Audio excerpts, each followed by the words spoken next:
So, what would be the perfect meal to help you detoxify your liver? That's what we're going to talk about today.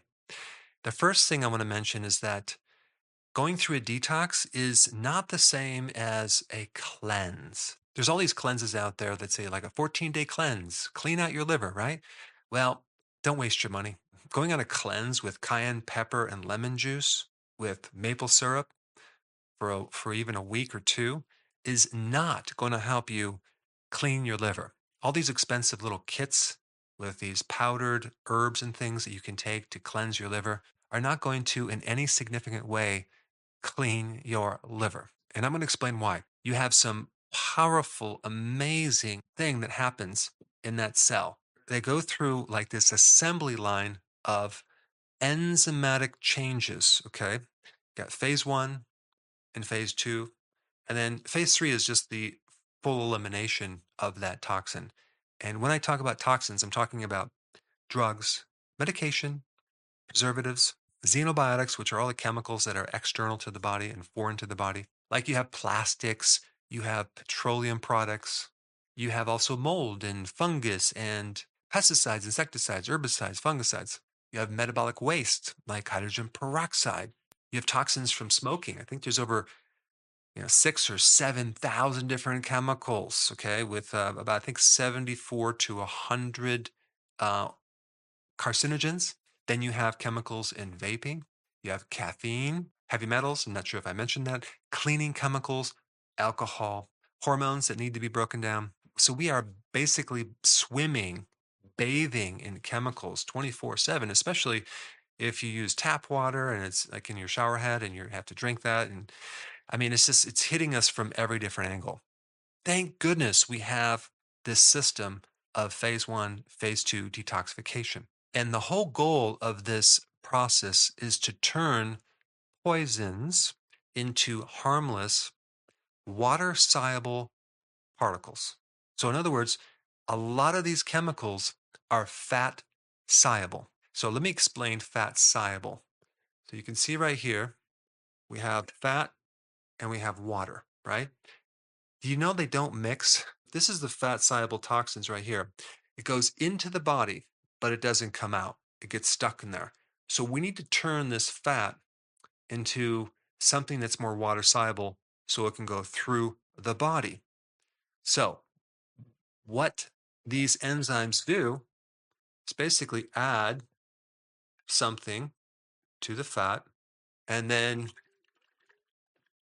and so they break it down into something that can actually go through the body. Okay. This is another example that I use with like bile salts and what bile salts can do for fat. But it's a good analogy also for what these enzymes do to the fat soluble poisons. In phase one, they're adding, either water, hydrogen, or oxygen to start to oxidize and break it down.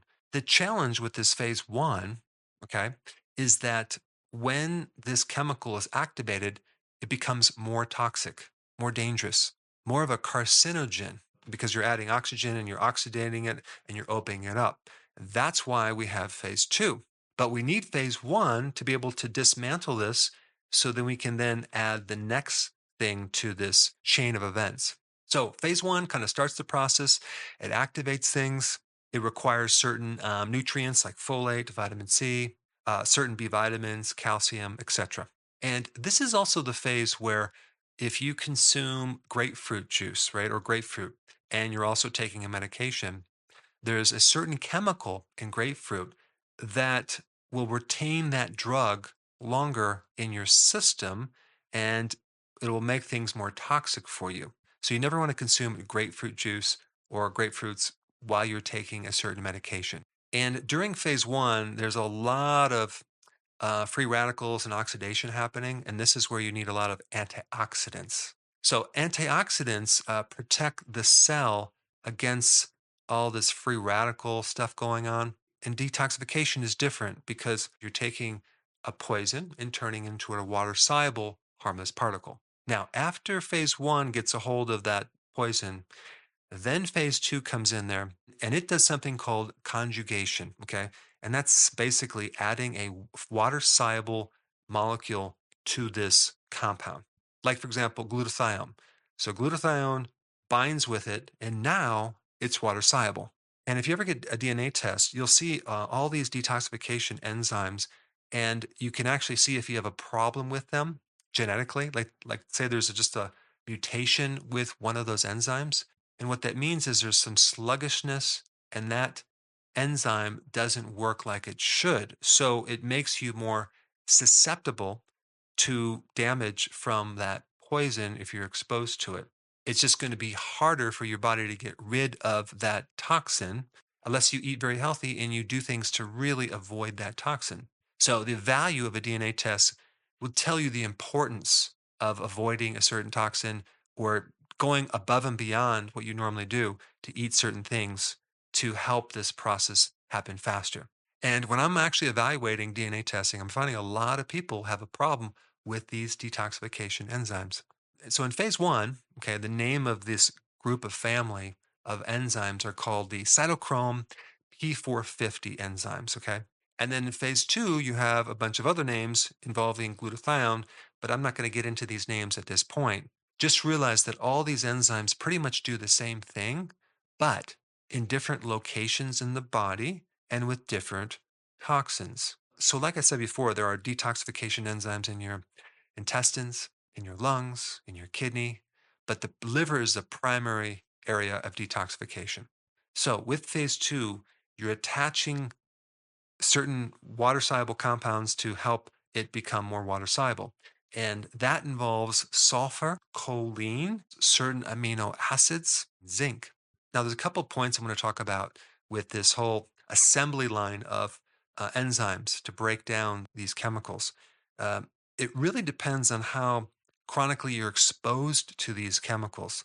For example, if you have a bad habit of smoking, okay, every day for a long period of time, that is going to be way more of a problem with these enzymes and the accumulation in chronic irritation and the side effects of things like cancer. Because remember, cancer is this chronic irritation or damage to the mitochondria that then switches over into this out of control cancer cell. Well, something causes it, and it's usually the chronic exposure to something, and it can also be diet as well.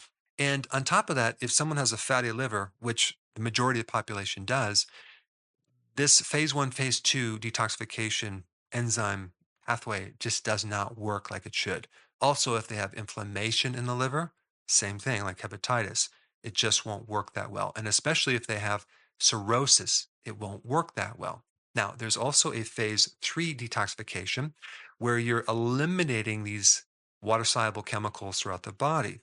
But what if, for example, you are constipated, right? Your bowels hold on to these toxins.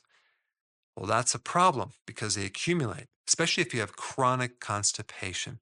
And another thing you can have is like dysbiosis, which is an alteration in the gut microbiome. There's a gut liver relationship that if there's something going on in the gut, it's going to affect the liver because the friendly bacteria also assist in removing these chemicals. So if you had a lot of antibiotics, or you have an overgrowth of yeast, or a lot of problems with the gut microbiome, you can have a problem with detoxification. Now, a little bit higher up in the digestion, you have these bile ducts. Bile is one of the primary ways of eliminating these toxins, okay, as well as through the urinary system. But if there's anything going on in the bile ducts where there's a blockage, that's called cholestasis, where there's just like sludge or an obstruction from a gallstone, that can start accumulating these toxins in the liver and interrupt this flow that should normally happen. And the way that you would know that you would have that is usually like right shoulder pain or a fullness underneath the right rib cage or burping or belching. And the remedy is to thin the bile with more bile.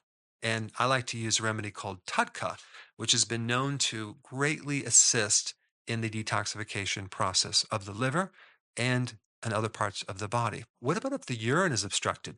Okay. I mean, let's say the person has an enlarged prostate and they just don't eliminate like they should and they retain urine.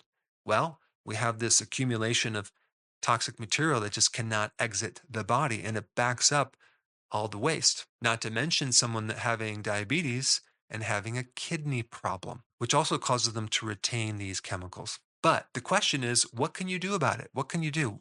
Well, the diet. Out of all the things you can do, and I'm talking about supplements and remedies and all this stuff, the diet can help you the most when you detoxify. And I'm not talking about a 2 week cleanse. I'm talking about something you do on a routine basis, a consistent basis, where you're eating these foods over and over and over again. So I'm going to describe a meal that I think would be the best meal to help your liver and other organs detoxify. We want to start with the egg. Okay, eggs are one of the perfect foods because they're high in sulfur, complete amino acid profile. They pretty much have every nutrient, including choline, which is really good for the liver, as well as a fatty liver. And then you would cook those eggs with onions and garlic, two things that are very high in sulfur, not to mention all the antioxidants in onion and garlic that can help counter the phase one detoxification. And don't forget the sea salt to get some of the trace minerals. And then we add our cruciferous vegetables. Now, there's any number of cruciferous vegetables that you can do. You can do roasted Brussels sprouts, you can do cauliflower, or you can do broccoli, steamed broccoli, or even cabbage or sauerkraut. And if you want to do a salad, you can just do arugula. The more bitter the vegetable, the better for your liver. Out of all the salad greens, arugula is at the top of the list because it's cruciferous. These cruciferous vegetables activate the genes that cause these enzymes to be produced and work. So if you have a genetic mutation with one of these genes, consuming those foods can speed up this process. Now, just so you know, this is my meal. This is what I eat very often as my first meal of the day. And then as a kind of a dessert, I'll have kefir, which is way better than yogurt. Then I'll put some walnuts in there. And sometimes I might put some low carb, no sugar chocolate chips, just a little bit. That's my dessert. But that can actually help with the calcium that you need as well as to your microbiome. What's unique about kefir is that it has a lot more friendly bacteria as well as friendly yeast, whereas yogurt has less bacteria and no friendly yeast. And of course, that's not the only meal, but that's just an example of something that could be good. You definitely want enough protein too, with complete amino acids, because all these enzymes are made from amino acids. So it's very, very important to have some animal meat or eggs with your meal. And to put the icing on the cake, well, I probably shouldn't talk about cake, add additional herbs if you can. If you can add, thyme, sage, oregano, cayenne pepper, turmeric, rosemary, any of these herbs are going to help you in the detoxification process. Now, if you haven't seen this video on how to get rid of a fatty liver, I put it up right here. Check it out.